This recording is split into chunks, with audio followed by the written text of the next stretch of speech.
नमस्कार। सभी दर्शकों का मेरे चैनल युग ऑफ ऑथर्स में स्वागत है। तो आज हम जो कहानी पढ़ेंगे प्रेमचंद की, उसका नाम है सौत। चलिए तो शुरू करते हैं। जब रजिया के 2-3 बच्चे होकर मर गए और उम्र ढल चली, तो रामू का प्रेम उससे कुछ कम होने लगा और दूसरे ब्याह की धुन सवार हुई। आए दिन रजिया से बकझक होने लगी। रामू एक न एक बहाना खोजकर रजिया पर बिगड़ता और उसे मारता, और अंत को वह नई स्त्री ले ही आया। इसका नाम था दासी। चंपई रंग था, बड़ी बड़ी आंखें, जवानी की उम्र। पीली कुशांगी रजिया भला इस नव यौवना के सामने क्या जांचती। फिर भी वह जाते हुए स्वामित्व को जितने दिन हो सके अपने अधिकार में रखना चाहती थी। तिगड़ते हुए छप्पर को थूनियों से संभालने की चेष्टा कर रही थी। इस घर को उसने मर मर कर बनाया है, उसे सहज ही में नहीं छोड़ सकती। वह इतनी बेसमझ नहीं कि घर छोड़कर चली जाए और दासी राज करे। एक दिन रजिया ने रामू से कहा, मेरे पास साड़ी नहीं है, जाकर ला दो। रामू उसके एक दिन पहले दासी के लिए अच्छी सी चुंदरी लाया था। रजिया की मांग सुनकर बोला, मेरे पास अभी रुपया नहीं था। रजिया को साड़ी की उतनी चाह न थी जितनी रामू और दसिया के आनंद में विघ्न डालने की। बोली, रुपए नहीं थे तो कल अपनी चहेती के लिए चुंदरी क्यों लाए? चुंदरी के बदले उसी दाम में 2 साड़ियाँ लाते तो एक मेरे काम न आ जाती। रामू ने स्वेच्छा भाव से कहा, मेरी इच्छा, जो चाहूँगा करूँगा, तू बोलने वाली कौन है?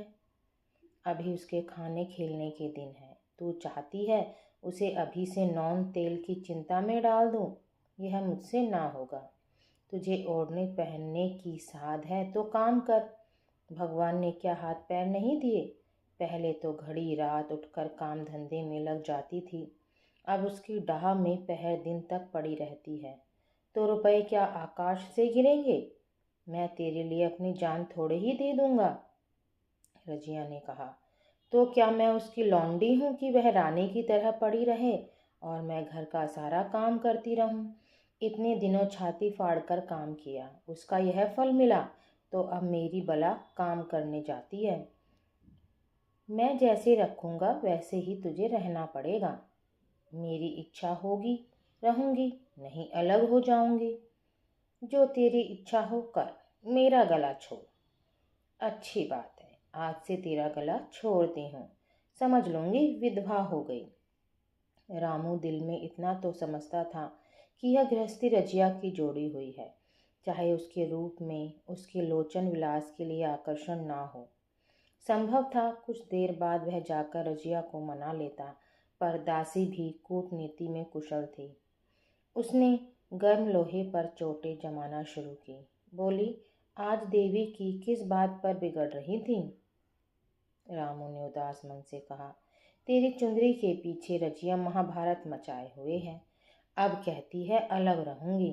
मैंने कह दिया, तेरी जो इच्छा हो कर। दसिया ने आंखें मटका कर कहा, यह सब नखरे हैं कि आकर हाथ पांव जोड़े, मनावन करें और कुछ नहीं। तुम चुपचाप बैठे रहो, 2-4 दिन में आप ही गर्मी उतर जाएगी। तुम कुछ बोलना नहीं, उसका मिजाज और आसमान पर चढ़ जाएगा। रामू ने गंभीर भाव से कहा, दासी, तुम जानती हो वह कितनी घमंडिन है। वह मुंह से जो बात करती है उसे करके छोड़ती है। रजिया को भी रामू से ऐसी कृतघ्नता की आशा न थी। वह जब पहले की सी सुंदर नहीं, इसलिए रामू को अब उससे प्रेम नहीं है।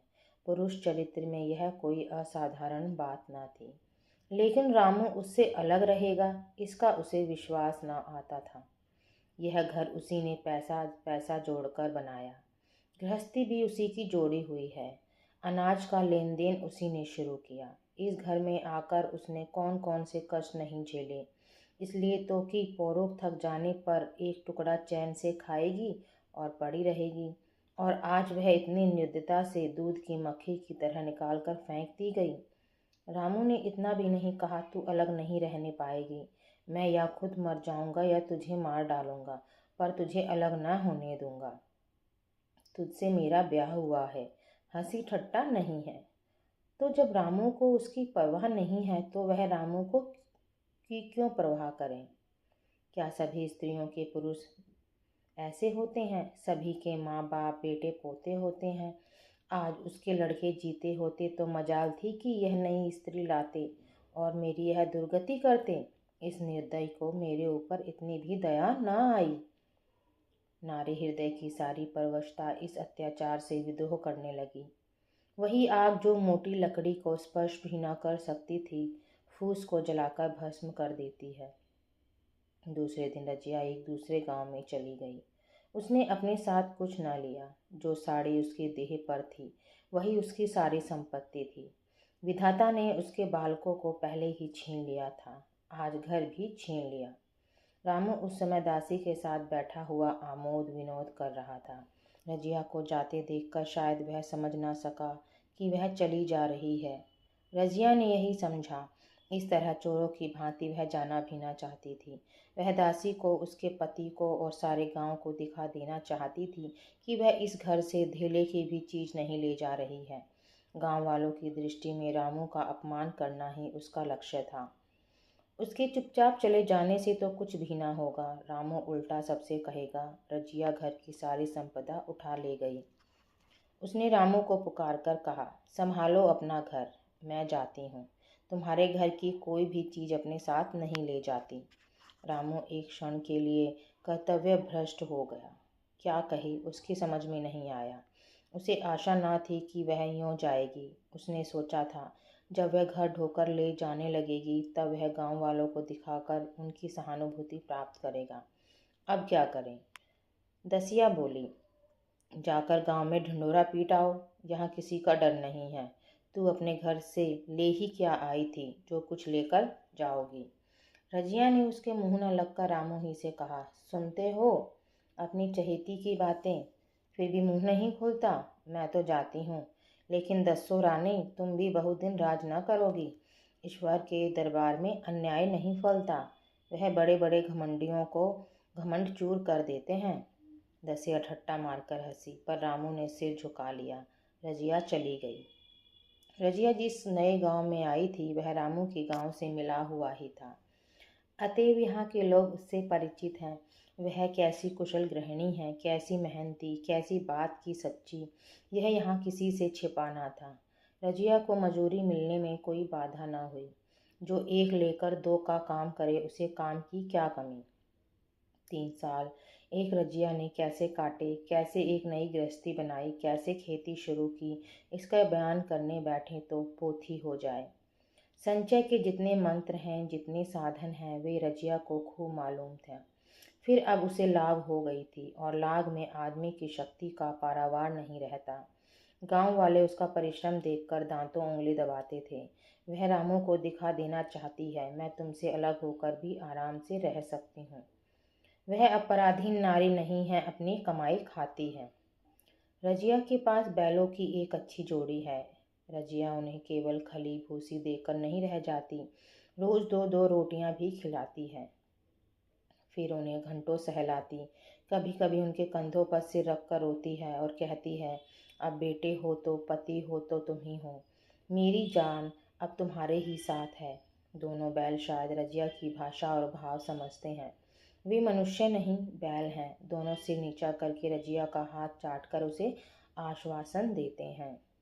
वे उसे देखते ही कितने प्रेम से उसकी ओर ताकने लगते हैं, कितने हर्ष से कंधा झुलाकर पर जुबा रखवाते हैं और कैसा जीत तोड़ काम करते हैं।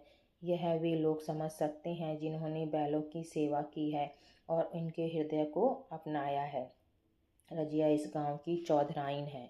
उसकी बुद्धि जो पहले नित्य आधार खोजती रहती थी और स्वच्छंद रूप से अपना विकास न कर सकती थी, अब छाया से निकलकर प्रौढ़ और उन्नत हो गई है। एक दिन रजिया घर लौटी तो एक आदमी ने कहा, तुमने नहीं सुना चौधराइन, रामू तो बहुत बीमार है, सुना 10 लग गए हैं। रजिया ने उदासीनता से कहा, जुड़ी है क्या? जूड़ी नहीं, कोई दूसरा रोग है। बाहर खाट पर पड़ा था। मैंने पूछा कैसा जी है रामू, तो रोने लगा। बुरा हाल है, घर में एक पैसा भी नहीं कि दवा दारू करे। दसिया के एक लड़का हुआ है, वह तो पहले भी काम धंधा ना करती थी और अब तो लड़कोरी है, कैसे काम करने जाए। सारी मार रामू के सिर जाती है, फिर गहने चाहिए नई दुल्हनों को, ये कैसे रहें। रजिया ने घर में जाते हुए कहा, जो जैसा करेगा आप भोगेगा। लेकिन अंदर उसका जी न लगा। वह एक क्षण में फिर बाहर आई। शायद उस आदमी से कुछ पूछना चाहती थी और इस अंदाज से पूछना चाहती थी मानो उसे कुछ परवाह नहीं है। पर वह आदमी चला गया था। रजिया ने पूरब पश्चिम जा जाकर देखा, वह कहीं ना मिला। तब रजिया द्वार के चौखट पर बैठ गई। इसे वे शब्द याद आए जो उसने 3 साल पहले रामू के घर से चलते समय कहे थे। उस वक्त जलन में उसने वह शाप दिया था। अब वह जलन न थी, समय ने उसे बहुत कुछ शांत कर दिया था। रामू और दासी की हीनावस्था अब ईर्ष्या के योग्य नहीं, दया के योग्य थी। उसने सोचा, रामू को 10 लंघन हो गए हैं तो अवश्य ही उसकी दशा अच्छी ना होगी। एक ऐसा मोटा ताजा तो पहले भी ना था। 10 लंघन ने तो बिल्कुल ही भुला डाला होगा। फिर इधर खेती बाड़ी में भी टोटा ही रहा, खाने पीने को भी ठीक ठीक ना मिला होगा। पड़ोसी की एक स्त्री ने आग लेने के बहाने आकर पूछा, सुना रामू बहुत बीमार है, जो जैसी करेगा वैसे पाएगा। तुम्हें इतनी बेदर्दी से निकाला कि कोई अपने बैरी को भी ना निकालेगा। रजिया ने टोका, नहीं दीदी, ऐसी बात ना थी, वे तो बेचारे कुछ बोले ही नहीं। मैं चली तो सिर झुका लिया। दसिया के कहने में आकर वह चाहे जो कुछ कर बैठे हों। यूँ मुझे कभी कुछ नहीं कहा, किसी की बुराई क्यों करूं। फिर कौन मर्द ऐसा है जो औरतों के बस नहीं हो जाता। दसिया के कारण उनकी यह दशा हुई है। पड़ोसी ने आग न मांग मुंह फेर चली गई। रजिया ने कलसा और रस्सी उठाई और कुएं पर पानी खींचने गई। बैलों को सानी पानी देने की बेला आ गई थी, पर उसकी आंखें उस रास्ते की ओर लगी हुई थीं जो मलसू यानी रामू के गांव को जाता था। कोई उसे बुलाने अवश्य आ रहा होगा। नहीं, बिना बुलाए वह कैसे जा सकती है। लोग कहेंगे आखिर दौड़ी आई ना। मगर रामू तो अचेत पड़ा होगा, 10 लंघन थोड़े नहीं होते। उसकी देह में था ही क्या, फिर उसे कौन बुलाएगा। दसिया को क्या गरज पड़ी है, कोई दूसरा घर कर लेगी। जवान है, 100 गाहक निकल आवेंगे। अच्छा, वह आ तो रहा है, हाँ आ रहा है। कुछ घबराया सा जान पड़ता है। कौन आदमी है, इसे तो कभी मलसी में नहीं देखा। मगर उस वक्त से मलसी कभी गई भी तो नहीं। 2-4 नए आदमी आकर बसे ही होंगे। बटोही चुपचाप कुएं के पास से निकला। रजिया ने कलसा जगत पर रख दिया और उसके पास जाकर बोली, रामू महतो ने भेजा है तुम्हें? अच्छा तो चलो घर, मैं तुम्हारे साथ चलती हूँ। नहीं, अभी मुझे कुछ देर है, बैलों को सानी पानी देना है, दिया बत्ती करनी है। तुम्हें रुपए दे दूँ, जाकर दसिया को दे देना, कह देना कोई काम हो तो बुला भेजें। बटोही रामू को क्या जाने, किसी दूसरे गांव का रहने वाला था। पहले तो चकराया, फिर समझ गया। चुपके से रजिया के साथ चला गया और रुपए लेकर लंबा हुआ। चलते चलते रजिया ने पूछा, अब क्या हाल है उनका? बटोही ने अटकल से कहा, अब तो कुछ संभल रहे हैं। दसिया बहुत रो धो तो नहीं रही है? रोती तो नहीं थी, वह क्यों रोएगी, मालूम होगा पीछे। बटोही चला गया तो रजिया ने बैलों को सानी पानी किया, पर मन रामू की ही ओर लगा हुआ था। स्नेह स्मृतियाँ छोटे छोटे तारिकाओं की भांति मन में उदित होती जाती थी। एक बार जब वह बीमार पड़ी थी, वह बात याद आई। 10 साल हो गए, वह कैसे रात दिन उसके सिरहाने बैठा रहता था। खाना पीना तक भूल गया था। उसके मन में आया, क्यों ना चलकर देख ही आवे, कोई क्या कहेगा। किसका मुंह है जो कुछ कहे। चोरी करने नहीं जा रही हूँ, उस आदमी के पास जा रही हूँ जिसके साथ 15-20 साल ही हूँ। दसिया नाक सिकोड़ेगी, मुझे उससे क्या मतलब। रजिया ने किवाड़ बंद किए, घर मजूर को सहेजा और रामू को देखने चली, कांपती झिझकती, क्षमा का दान लिए हुए। रामू को थोड़े ही दिनों में मालूम हो गया था कि उसके घर की आत्मा निकल गई और वह चाहे कितना जोर करे, कितना ही सिर खपाए, उसमें स्फूर्ति नहीं आती। दासी सुंदरी थी, शौकीन थी और फूहड़ थी। जब पहला नशा उतरा तो ठाएं ठाएं शुरू हुई। खेती की उपज कम होने लगी और जो होती भी थी वह ऊट पटांग खर्च होती थी। ऋण लेना पड़ता था। इसी चिंता और शोक में उसका स्वास्थ्य बिगड़ने लगा। शुरू में कुछ परवाह न की, परवाह करके ही क्या करता, घर में पैसे ना थे। अताइयों की चिकित्सा ने बीमारी की जड़ और मजबूत कर दी और आज 10-12 दिन से उसका दाना पानी छूट गया था। मौत के इंतजार में खाट पर पड़ा करहा रहा था। और अब वह दशा हो गई थी जब हम भविष्य से निश्चिंत होकर अतीत में विश्राम करते हैं, जैसे कोई गाड़ी आगे का रास्ता बंद पाकर पीछे लौटे। रजिया को याद करके वह बार बार रोता और दासी को कोसता, तेरे ही कारण मैंने उसे घर से निकाला। वह क्या गई, लक्ष्मी चली गई। मैं जानता हूँ अब भी बुलाऊंगा तो दौड़ी आएगी, लेकिन बुलाऊं किस मुंह से।